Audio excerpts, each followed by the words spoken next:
Welcome back to the deep dive. So today we're looking at some really fascinating source material. It's all about this journey, this transformation from being broke to, well, incredibly rich. And it's entirely credited to social media, like every single dollar. Exactly. And the creator really speaks to people stuck in that, 9 to 5 grind, Yeah, maybe even working 2 jobs. right. The ones who are doing everything they're supposed to do, but still just cannot make ends meet. Can't afford groceries even. It's clear the traditional system, it's failing a lot of people. Yeah, it really is, which is why this deep dive feels so important right now. Yeah. Our goal here is to really pull apart the roadmap they laid out. Mm-hmm. We're talking the mindset shifts, the practical steps they took before things took off, and then the actual mechanics of how they built this digital income. Yeah, how they got to like 6 figures a month and achieved real financial freedom. The core idea, the thing that sort of kicks everything off in the material, it's pretty stark. It really is. Old ways won't open new doors. That's the quote. It basically says the traditional paths to wealth, they're kind of blocked off for most people now. We're in a different era. AI, social media, platforms like TikTok, YouTube, Instagram, Snapchat. Mhm. That's where the maximum wealth generation is happening. Right. If you've got something to sell or even just a personal brand, you don't necessarily need a massive marketing budget like before. No, you need the algorithm. Yeah. You need distribution. And these platforms offer it, technically, Okay. for free.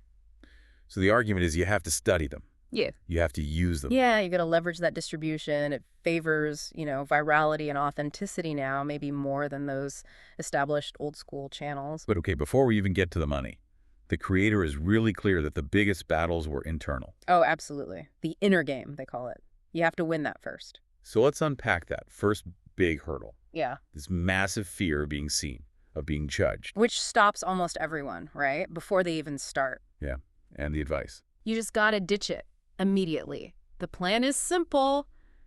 Put your content out there, make sure your intention is good, clear. Okay. And then this is the key part. Whatever people say about it, whatever they do with it, it's literally none of your business. You can't control their reaction. Wow, that's a strong mental shield. But what about someone who's genuinely, deep down terrified of that judgment? What's the very first step? Well, the creator suggests reframing negative comments. See them as projection. Projection. Yeah. The idea is that miserable people leave miserable comments. It's coming from their unhappiness, not yours. So when you see something hateful, the mental reply is just, you're projecting. That's your reality. Okay. And if you're really stuck in that people-pleasing mode, they suggest journaling. Really dig into why you feel this need to explain yourself or be liked by everyone. They even shared a pretty raw story about therapy, didn't they? Yeah. Connecting it back to childhood. Yeah, very vulnerable. The therapist apparently traced it back to this need to constantly prove she was a good kid growing up. That's a deep root. You got to pull that out, it sounds like, before you can really build anything substantial. Absolutely. So letting go of fear is step one. But then what happens when things actually do go wrong? When life hits you? Ah, okay. That brings us to the second big internal hurdle. The victim mentality. Right. The creator is so adamant about this. Asking, why is this happening to me, is basically giving away all your power. It's unstable. Instead, you flip it. You focus on the lesson, ask, what is this teaching me? What can I possibly learn from this situation? That's how you build resilience, I guess. Yeah. Find the wisdom in the setback. Exactly. And they shared a really powerful personal example. They're a refugee. Grew up with an abusive father who actually took government money meant for the family. Wow. Yeah. And that experience, that trauma, led to this incredibly clear realization. If I'm not going to do it, nobody's going to do anything for me. Full stop. That level of self-reliance, that's not just a choice. It sounds like it was a survival necessity. Totally. And the source makes this point. When you work for yourself, when you are the boss, being a victim isn't really an option anymore. If you don't show up, if you don't create, you don't get paid. Simple as that. It's the ultimate motivator, in a way. Definitely.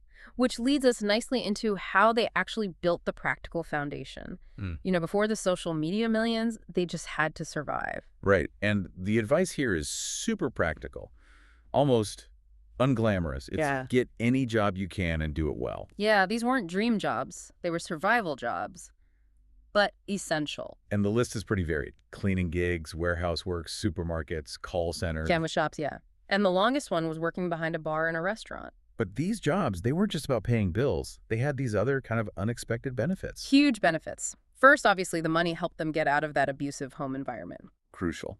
But maybe even more importantly, they built discipline and these really valuable transferable skills. They mentioned specifically working the bar and dealing with customers helped overcome this real insecurity around interacting with men, coworkers, bosses. Yeah, things they weren't really allowed to do growing up. So those interactions built confidence, communication skills, negotiation skills. And that's the link, right? That reliability, that ability to handle difficult situations, to negotiate. That's what they say makes brands want to work with them now. Exactly. That early discipline is why brands keep coming back for those big sponsorships today. It pays off down the line. Those early habits, yeah. Okay, so survival jobs are key. They also really stressed having backup plans, especially if you don't have that safety net of generational wealth. Right. Two main strategies there. First, they advise listeners, especially women, to be smart about choosing a partner. How so? Not about relying on them financially, but looking for ambition and stability in the partner. Someone with a solid career path can act as a sort of practical hedge if your own social media thing has rough patches. Okay, that's pragmatic. Yeah. But how do you avoid it feeling purely transactional? Well, they emphasize it has to be about shared values and ambition, not just the money. It's about building security together, in parallel, not dependency. Gotcha. And the second backup? Formal education. The creator got a degree in administration and office work. So, worst case scenario, they have skills for roles like bookkeeping or being an admin assistant, maybe in a law firm, a solid fallback. Smart. Always have plan B, plan C. And they also pointed out how easy it is now to learn skills fast. Oh, yeah. Phones, online videos, tools like ChatGPT, you can basically teach yourself anything. Massages, cooking, makeup, whatever. The creator mentions spending hours every day early on just studying. Manifestation, science, trauma healing, just deep self-education. It really shows that this kind of success isn't just luck. It's about being relentless with learning and using the tools available. That self-improvement engine is maybe the most valuable asset. Totally agree. Okay, let's get into the mechanics then, because earning that kind of money, what was it, 6 figures monthly? Yeah, 6 figures a month, and they mentioned 1 to 2 million a year. It requires a system. Definitely. And it comes from 4 main income streams, diversified. Right. YouTube, Instagram, Snapchat, and TikTok. So YouTube is ads and sponsorships. Yep. And they said their sponsorship price is deliberately very high. They know their worth based on subscriber numbers and, crucially, high engagement views and comments. They set a price, and if a company can't afford it, well... They hold the line. Oh. Okay. What about Instagram? Paid videos there, too. Yeah. Sometimes involving 6-figure contracts, apparently. Wow. And Snapchat? Snapchat requires high consistency, just posting pictures and videos regularly. But they get paid for that. The creator actually thinks Snapchat or maybe Twitch could be the highest earners for creators overall. Interesting. Though they stayed away from Twitch. Yeah, privacy concerns, didn't want to film their entire life constantly. Makes sense. And the last one, TikTok. Well, besides the standard monetization some countries have, artists pay them directly to use their sounds and videos. Oh. And that can be a couple of $1,000s just for one video using a specific song. Yeah. It's about layering all these different income sources. It's incredibly diversified. Now, to make all this work, to get that big, authenticity comes up again. Yeah, but they give it this interesting weight, calling it one of the highest vibrations, even higher than love, they claimed. Okay, what does that mean practically? Higher than love? I think what they're getting at is that audiences can sense your core intention, like immediately. If you're just copying someone else, or if your only goal is get famous, get money, it feels off. It doesn't connect. So that pure intention, whether it's helping people, making them laugh, just entertaining that clarity, is more powerful for building a real community than just, say, generic positivity. That seems to be the idea. That specific pure intent resonates deeper. Okay, now here's where things get a bit complicated. We have to talk about controversy. Ah, yes, the hate factor. Right. The creator points out that while sponsors obviously don't love being associated with drama or cyberbullying, the hate itself, the lies, the drama directed at the creator, it actually functions as free publicity. that's a really cynical take on how attention works. Oh, it is. But they gave a specific example. After a big cheating scandal blew up, full of lies and hate apparently, they actually got more opportunities. Because the drama drove traffic and interest through the roof. Exactly. It spiked everything. So is the message here to court controversy or just Accept it when it happens. That feels like walking a fine line. It seems more like observing a phenomenon and leveraging it rather than actively seeking it out. They noted this weird aspect of human psychology, It's that people are often most fascinated by the women who are hated the most. Constant positivity, constant love, it's boring, according to the source. And then there's this counterintuitive twist. When the hate gets too big, like overwhelming cyberbullying, people's protective instincts kick in. They start defending the person being attacked. And that defense turns into support and business success.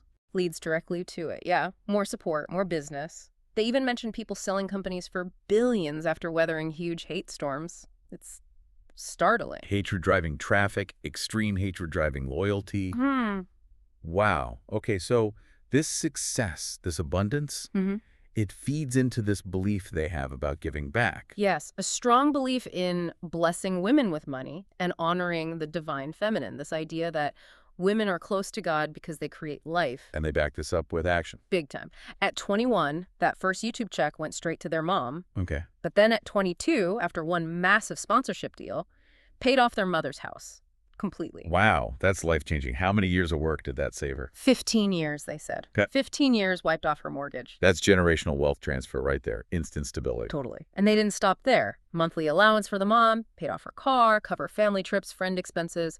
It's using that digital wealth for tangible security for others. A powerful example. Okay, before we get to the final mindset stuff, there was one more practical tip for creators starting out. Ah, right.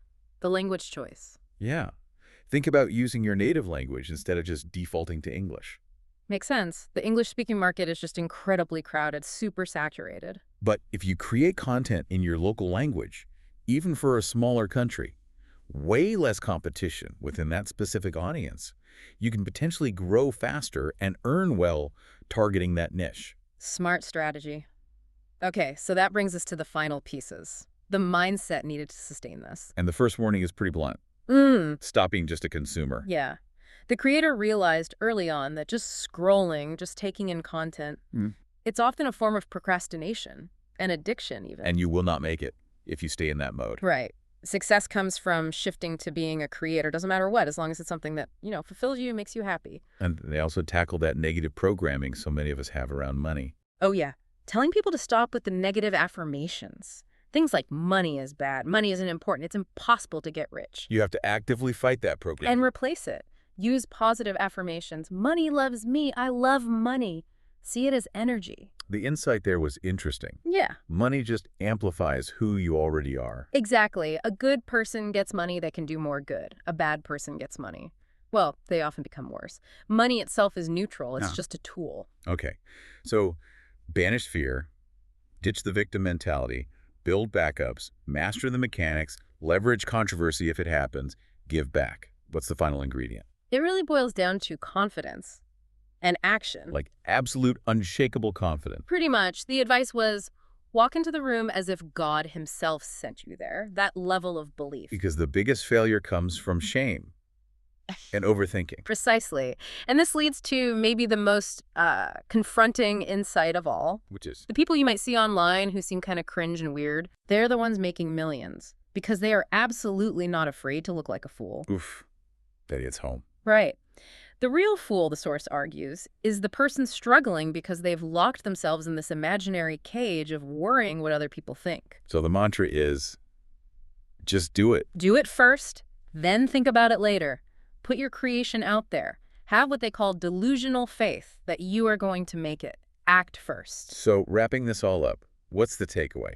It seems like digital wealth today is this mix of using the tools smartly, radical authenticity, and just zero tolerance for fear and overthinking. It demands complete self-reliance. And that self-reliance, that's the ultimate safety net. Yeah, the creator put it perfectly. As long as you have yourself, you have everything. The minute you lose yourself, you lose your mind, you lose everything. No one's coming to rescue you. You have to be the adult your inner child needed. That's the core of it. You have to be reliable for yourself. So maybe the challenge for everyone listening is this. What's that one thing you're not doing right now? That thing you want to create or try?